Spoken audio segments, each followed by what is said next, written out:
Welcome. I'm Lee Cowan, and this is Here Comes the Sun, a closer look at some of the people, places, and things we bring you every weekend on Sunday morning.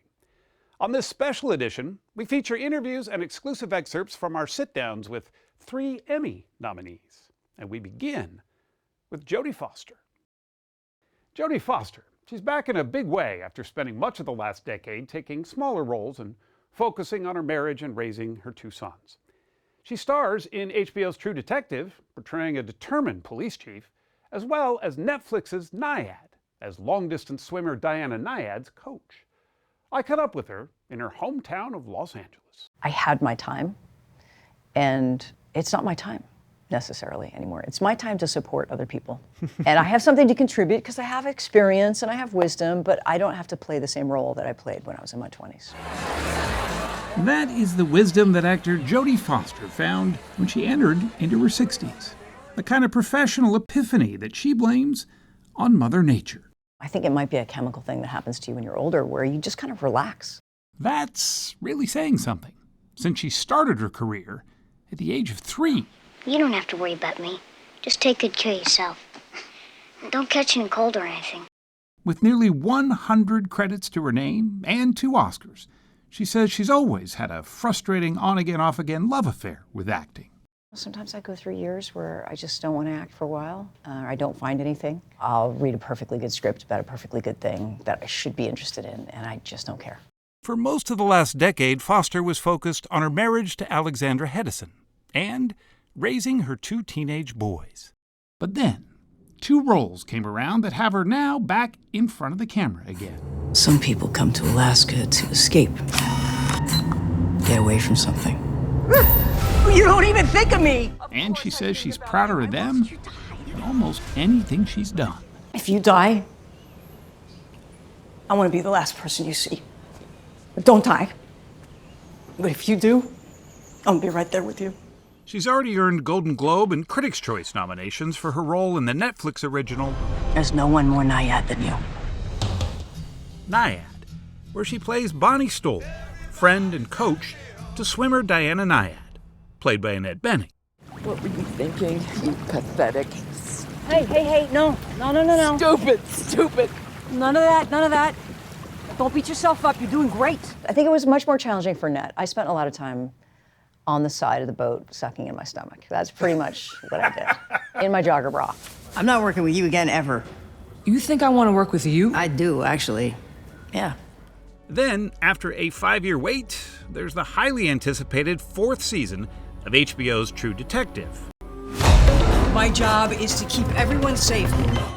Night Country is just as spooky and supernatural as the first True Detective, but this time, it's set in the frigid polar winter nights of Alaska.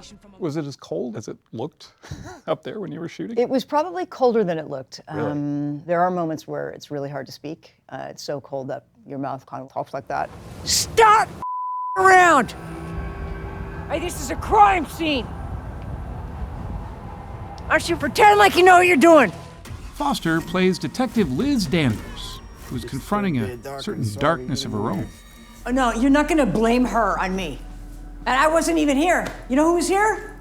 You. I didn't think that I would come back at this level, or I didn't think that I would come back to acting as often as I have now. Many thought acting was just her destiny. After all, Hollywood has always been home. Every LA kid loves growing up in LA. True. That's their reference. Did you? I loved it. She lived with her mom and 3 siblings, just a mile from what was then a very gritty Walk of Fame. You were talking about Hollywood Boulevard. Yeah. And how Oh, it's yeah. very different than it is now. Yes, we weren't allowed to go there. She said that if she ever found us on Hollywood Boulevard that we shouldn't come home. Foster's mom, Brandy Foster, got her into acting, and, as her early manager, kept her in it, she says, in a gentle but firm way. She's asked me about 1,000 times, do you want to be an actress? And I could have always said no, but I don't. It's fun. You said you were kind of forced into it, I guess isn't really the right word, Yeah. but you didn't choose it. No, I necessarily. didn't choose it. But at some point you chose to keep doing it. Yes. I knew that that there was sort of an unsaid thing, that you accept these parameters, or you can always stop. You can always say no. That was always an option. It was always an option, but it's a little bit of like, here, you can have this dog food or you can starve. There's a little bit of that. Despite being the youngest child, there was always a maturity about her, an old soul in a young frame. And this is me. Born in Mount View Hospital 13 years ago, give or take a month. Female, blonde, natural, of course. I'm like such an awkward adolescent in Freaky Friday, like lots of pimples and kind of chubby and greasy hair and all that. Gross. I wish I could switch places with her for just one day. She proved she could convincingly play characters wise beyond her age. Even her own mother. Well, those are kind of my home movies. What's your name? Easy. Well, that's not any kind of name. Oh, that's easy to remember. Yeah, but what's your real name? I don't like my real name. She was already a veteran actor at the tender age of 12, when she was cast as an underage prostitute in Taxi Driver. Why do you want me to go back to my parents? I mean, they hate me. Why do you think I split in the first place? There ain't nothing there. I didn't really understand what building a character was until I did Taxi Driver. If there was an ambivalence about her career, she says, it was rarely about the work. It was about the celebrity that came with it. You said that you've said it a bunch of times actually, I think, that you're an introvert in an extrovert's job. Is that still the case, you think? Definitely true. Yeah, I'm 100% an introvert. I've never been okay with being a public figure. It's not something that's ever felt okay to me or felt healthy. She was in college at Yale when an obsessed fan, John Hinckley Jr., said he attempted to assassinate Ronald Reagan to get Foster's attention. Last fall, I received several pieces of unsolicited correspondence signed John W. Hinckley or JWH, and I threw them all away. She was dragged into history through no fault of her own. Foster then endured years of speculation about her private life, about her sons, about her sexuality, all of which she kept from the tabloids, much to their dismay. I tried to be as authentic as I possibly could, and I had to protect my own psyche from the publicness. I just had to figure out how to dig a trench around me and to survive intact. And some of that meant being more isolated. Is that trench still there? Oh, yeah, definitely. Yeah, definitely. I mean, I'm working on it. I'm working on it. And the roles she's generally taken, she says, seem to be characters who also have something to work on. What did you see, Clarice? What did you see? Lambs. They were screaming. There's always been an intensity or a vulnerability that have marked so many of her roles. I thought if I could save just one, but he was so heavy. He was so heavy.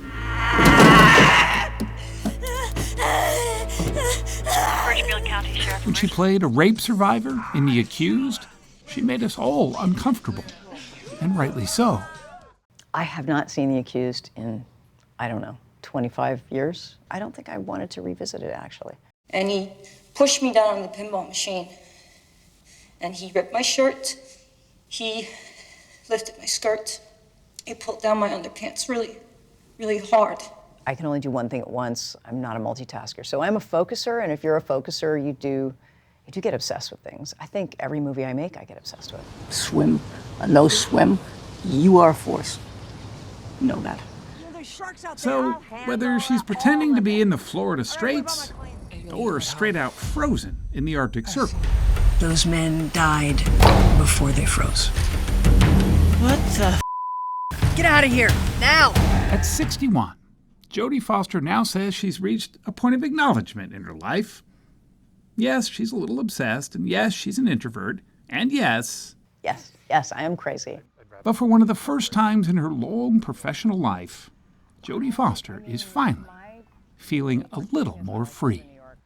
I think I have managed to survive and survive intact, and that was no small feat. And look at me, I survived. And now, here's an exclusive extended interview from my chat with Jodie Foster, something you can only see right here on Here Comes the Sun. When you were doing all the directing, like you said, in your 50s, were you You weren't really that interested in acting, but was there a part of you that worried if you didn't get back into it, you might not ever get back into it? No, I kind of anticipated that's what would happen because my mom had told me, like, you leave for, it'll all be done. I assumed that's what would happen. I didn't assume that I kind of would say, like, I'm really looking to working in my 70s and 80s because I want to be that person who plays like junkie grandma or who's all like twisted up and messed up, and that's something that I look forward to. I love directing. I love it. It's intense, and it takes a lot of energy, and it takes a lot of time away from your family and from people you love. It's 2-3 years, sometimes longer. Yeah. So you have to love what you're going to do, and it has to, because I make personal films, no matter, even if it was a genre movie, it's going to be a personal film. I kind of have to download all of my stuff onto it, and that takes time. But I think it's worth it because you have this personal connection. Even if it's something you didn't write or you're actually in, just you still need to. Yeah. I think that work that you do with the writer is so creative. It's the most creative thing that you do when you're shooting film. It allows you to understand the minutia of every character's journey, and I can't make a decision or a choice, do I put the camera here or there, or do I use this lens, or should the person be wearing green or blue? I can't make any of those decisions or those choices until I've investigated it and have understood the characters entirely. So it's a big commitment. When it comes to being a mom, how great a chapter has that been? Amazing Part of my life that is so interwoven with everything that I am, being a mom. And now, my boys are 25 and 22, we've evolved into this great relationship that is, yes, I'm a mom to them, but I'm also their friend. I learn so much from them, and I'm so proud of them, and we have a great time together. We really have fun together. Is there anything that you get out of work now that maybe you didn't 10 or 20 years ago? There's so many things I appreciate now about work that I don't know, maybe it was just a different time, or I was too busy, or I was too filled with anxiety, or I was too ambitious, or You're just impatient. going. And now I can really sit back and sit in my chair and go like, this is good. Wow, this is pretty damn good. So what's next? What's next Oh on the my plate? gosh. I have no idea what's next. How about that? No idea. I'm hoping to direct next. I've been working on something for a while that I'm hoping to do a limited series next. But you never know. You never know what's going to happen. Sofía Vergara. She tried to drop her trademark accent when she first arrived in Los Angeles, but once she finally embraced it, her acting career started taking off. She talks to Jonathan Vigliotti about her life and her career, from being discovered on a Colombian beach to becoming a Hollywood star. You insult a woman's driving and you use the air bunnies. You do that to me and I kill you. I want to show you that it's not important what other people think. What is important is that you stay true to yourself. For 11 seasons, this is how we've come to know Sofía Vergara. You two work this out, or you kill each other. As the feisty and hilarious Gloria Pritchett in the ABC sitcom Modern Family. Jay, did you put the key in my bag? No. I won't be mad. In order to prove a point, I may have... I knew it! 3 years after the series ended, Let's get to work. Vergara is back with something completely different.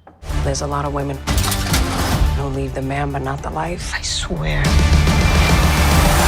I know what I'm doing.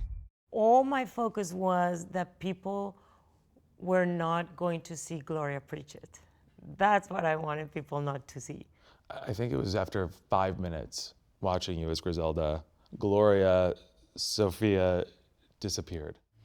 So this offer is because you don't want to deal with us. Or it's because you don't think that we can do this. In her new role, the 51-year-old is a chain-smoking, bat-swinging, gun-wielding killer.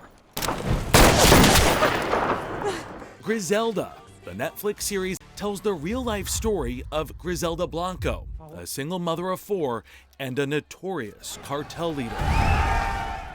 She was this Colombian woman in the 70s and the 80s that actually took over the drug dealing business, not only in Colombia, here in the United States too. I mean, for me, as a woman, I was like fascinated, like, how did she become even more ruthless, more horrific than any man? Blanco was among the first drug lords to bring cocaine to the American masses. Called the Black Widow, it was rumored she ordered the deaths of hundreds of people. When I thought of Griselda, I wanted her to be like Tony Soprano. I wanted her to be a character that people didn't hate. Good. Even though it was a bad guy. How you doing? For the character, Vergara changed the way she walked, talked, and even looked. Prosthetics. You used one. Yeah. The nose. The nose, the teeth were horrific. I had plastic from here to here because we needed to cover. My eyebrows are very thick and I wanted me to disappear, and I think that was one of my features that is very strong. Making Griselda a reality began back in 2012 when she was connected with director Andy Baez and creator Eric Newman for their work on the Netflix hit Narcos. Now, I want the honest truth from you. When you first heard that Sofía Vergara, best known for Modern Family at the time, was interested in playing a murderous leader of a cartel, what did you really think? I was nervous. Why were you nervous? As a director, I was nervous because Sofía is a national treasure in Colombia. I'm from Colombia. And then suddenly she's taking this very brave stance, this big leap in her career to do something dramatic. You know, Sofía is an empire builder. You know, Sofía has built herself into an industry. I believe that anything she truly sets her mind to doing, she will do. The result is a gritty portrayal and cautionary tale of the true toll of narcotics, which hits close to home for Vergara. Unfortunately, I grew up in Colombia during the 70s, 80s, and 90s where narcotraffic was booming. I know those people. I was surrounded by them. I know what they did. I know what that kind of business can do to a family, to a person, to a country. An estimated 250,000 people were killed during Colombia's decades-long drug war. Among the casualties, Vergara's own brother, Rafael. My brother was killed during that time. My brother was part of that business. I know what it feels like. I know what that world is. Vergara grew up in Barranquilla, Colombia. Her father was a cattle rancher and her mother a homemaker. At 17, she was discovered on the beach and cast for this Pepsi commercial. They wanted me to do it, but I was in a Catholic school, so I was very, very worried that the nuns were gonna get super upset because it was on a bathing suit on the beach. That commercial was a launching pad to stardom, but for a time, Vergara thought success meant losing her accent. I realized that when I moved to LA, I'm like, I'm gonna fix it. It didn't happen, no matter what. And then it was like not letting me get anything done when I would go to auditions, because all I was thinking about was my pronunciation and not about the acting. So the moment that I said, you know what, let's see if I get anything just being myself, and I did. And she continues to do it as an actress, producer, entrepreneur, and judge on America's Got Talent. When you arrived here in the United States, did you ever imagine you build this kind of career? No. I'm very happy, very grateful, because it's been more than I thought it was going to be. But with all of the success, there were challenges, including this past year, when she announced she and Joe Manganiello, her husband of 7 years, were divorcing. And the world took notice when that happened. Yeah. Did you expect that? Yeah, of course. You're like, you're out there and people know. That's part of being a celebrity. I knew it was going to happen. You can't hide those things. How did you overcome that? It wasn't bad. I think, I have to say the press was very respectful and very nice. And I thought that they were going to invent more things, how they usually is. And I was surprised. And no, they kind of like just said what it was, and that was it. And, you know, I've been moving on. Moving on and moving forward. Sofía Vergara in a whole new light. It's been a wonderful life, but of course you have to work. You have to work more than anyone if you have an accent like me. And, you know, you have to prove yourself more. If you're a minority, you have to be more serious because you might not get that many opportunities. It hasn't been easy, but I mean, it's been amazing. Here's an exclusive excerpt from Jonathan Vigliotti's conversation with Sofía Vergara. It's one thing to want to play a role. It's another thing to convince a whole team of people to cast you in it, to be part of that. How did you, at the time, Gloria from Modern Family, convince anybody that you could be capable of murder? I don't know how I did. I mean, I think because I was so determined and prepared, I did so much research about Griselda, and for many, many years, then I stopped. I stopped for a minute because then I realized, you know what, she's alive. She had been released from jail, so she was alive, living in Medellin. So I'm like, you know what, I can't do this when this woman is out and about. I don't know if she's happy living her life after all the, horrific things that she did. So for a long time, I just said no. I mean, this is not what I want to do. But then she was killed.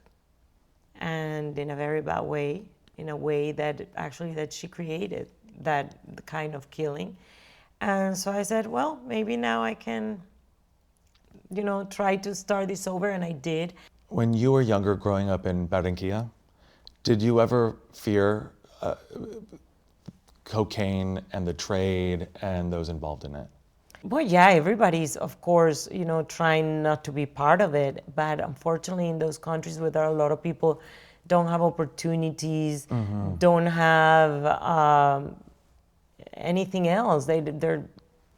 That's what they have to do. They do whatever they do to survive, unfortunately. I'm not generalizing at all, because there were a million people that didn't get involved in that.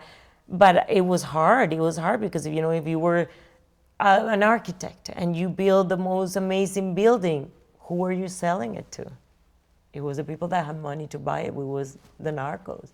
So no matter what you did, there was, at that time, everybody had to get touched by it, unfortunately. It was pervasive. Yeah.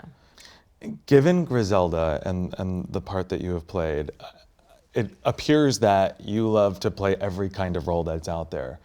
As you were playing Gloria, were you worried or haunted by the idea that you would never be able to shake off that part and get other parts? No, I'm never thinking about that, because I'm just grateful that I can get anything.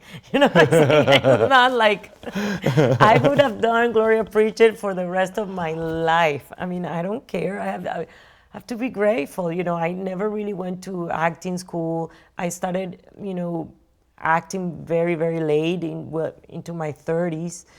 So, I mean, I'm just grateful that they actually think that I can do it. Actor Jonathan Bailey has played both hetero and homosexual heartthrobs. In addition to a leading man on Bridgerton, Bailey has also portrayed a gay Capitol Hill staffer during the McCarthy-era Lavender Scare, which targeted gay government employees and forced them to resign, in the drama Fellow Travelers, available now on Paramount+. Here's Michelle Miller. Let your mother stay. I do not want to speak to my mother a moment longer. From his turn as a Bridgerton heartthrob to the electric love scenes with co-star Matt Bomer in Fellow Travelers, actor Jonathan Bailey seems to have mastered the art of the on-screen romance. You and this damn chemistry, you seem to have it with everybody you're in a space with. We have chemistry. We've got chemistry. We got major chemistry. We met the British actor in his hometown outside Oxford to discuss, among other things, that chemistry. And I should like to use that moment to dance with my beautiful wife. Which is at least partly responsible for his career-altering role in Netflix's smash hit, Bridgerton, now in its 3rd season. To be able to go from Bridgerton and then to go straight into a sweeping gay love story in this way is just the first step. And the idea that it's even possible is great. That sweeping gay love story takes place in 1950s Washington. The pervert is easy prey to the blackmailer. Senator Joseph McCarthy wasn't just after communists. His congressional witch hunt also targeted government employees suspected of being gay. We should not be disturbed about people because of their morals. We're disturbed about them because they are dangerous to this country. This dark chapter in history is the subject of Fellow Travelers, which explores the fictional love affair between two closeted Capitol Hill staffers at the height of McCarthyism and the so-called Lavender Scare. What that meant for a community was kind of lost at that time because it wasn't really talked about. It's quiet. Yeah. In it was secret. completely suppressed. 10,000 people. Taking their own lives, losing their jobs, losing the respect of their communities, of their family. Being outed. Being outed. A lot has changed. Bailey and his co-stars in Fellow Travelers are openly gay. But the Lavender Scare helped shape lasting cultural attitudes towards homosexuality in America. When you hear McCarthy's speech and the rhetoric that they used in 53, saying that they were weak and a threat to our nation, it sends shudders through my body, but there is also an empathy to people who would have therefore had a completely confused understanding of the gay experience. That it was something that should be demonized or seen as a choice or a threat to society. The series, streaming on Paramount Plus, a division of our parent company, weaves the gay experience through the civil rights era, Vietnam, and the AIDS crisis. But at its core is a love story. I never loved anyone but you. You were my great, consuming love. You do romantic leads rather well. Thank you. You do a lot of romantic leads. I have Whether it's gay romantic lead, heterosexual romantic lead. Yeah. It's funny, I guess the exploration of romance, I think I found really fascinating. If there's something happening between two people, it's really exciting to play that. Growing up, he played the role of theater kid, not pushed by his parents, he says, but by his own passion for acting, singing, and dance. So I was down to play basketball, but the ballet classes were happening in here. I was obsessed with everything that was going on in here. He joined the class and was at first, he says, blissfully unaware of how others might see it in a negative light. I just had this sort of boundless enthusiasm for it, and testament to my parents. I wasn't hyper aware of the fact that I was the only boy in 50 miles who was wearing a leotard, and I loved it. But you stopped ballet. I did. Why? Well, it became clear when I was 13. I remember I brought a friend home, staying for the weekend. I was like, dude, yeah. So basically, yeah, we're going to do that. But before that, I've just got to pop in and just take one photo with so many girls. It's going to be amazing. You're going to love it. Cut to me in a leotard going, and all these women, these girls around me, and I thought this was like cool, mega. And I just remember clocking his eyes across the room, and it was that one moment in me that I went, oh, this isn't right. This isn't actually the right thing I should be doing. I just suddenly became aware of a story and a narrative that was put on something that I was so passionate about. So I actually decided not to continue with the dance, but I was acting and singing. What pulled you back in the direction of this is who I am? It's about masking, isn't it? Like, what are you prepared to continue to fight for? And for me, it very quickly became obvious that I wanted to be completely authentic. And there was always horses there. There was a lone donkey. That authenticity has served Jonathan Bailey well. He went on to acclaim performances in everything from Shakespeare to Sondheim, including a London revival of Company, earning him a coveted Laurence Olivier Award. A lovely and celebratory snapshot of gay love. Bailey is now set to star in the Jurassic World film franchise. That was you who made all that happen. And has a lead role in Wicked, the star-studded movie adaptation of Broadway's long-running musical. To dance and to sing is a dream come true. And when I met John Chu, the director, we talked a lot about actually growing up and about dance and what it meant, and to play a character who literally dances through life is now, that is full circle. A full circle moment and a nod to a childhood passion that persisted.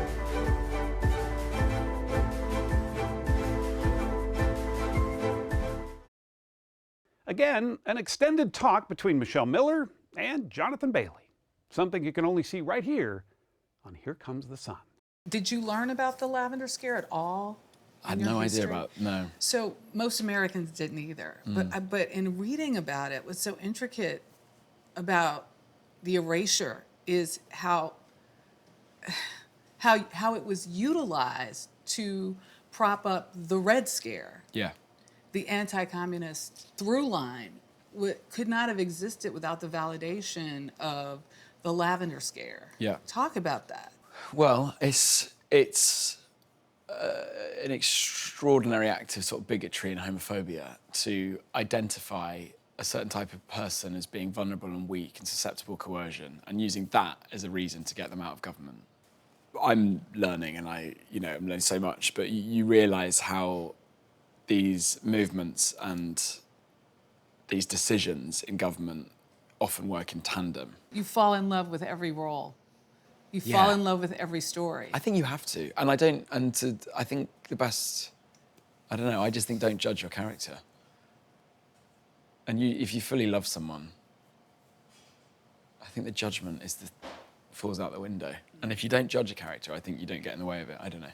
So, the chemistry with Simone Ashley is just the same as the chemistry with Matt Bomer. Yeah. Because of the story. And that's true. And there's one thing that the two characters of Anthony and Tim, they do cross over in yearning. I mean, Anthony is someone who is sort of without family, actually, as is Tim. Well, in both, the sex scenes are pretty intense. How did you feel about those? They're an opportunity to be able to tell and to capture nuance and psychological sort of process in a way that you can't in necessarily always in writing. And I know with Matt particularly, and the possibility to show over 30 years, over 4 decades, how two people, how their bodies, how they come together in the different ways. You said that the biggest obstacle you faced this year is still the endless, tedious, and archaic commentary that playing gay can capsize a man's career. Is that true, not true? Well, it's or interesting. Just tiring?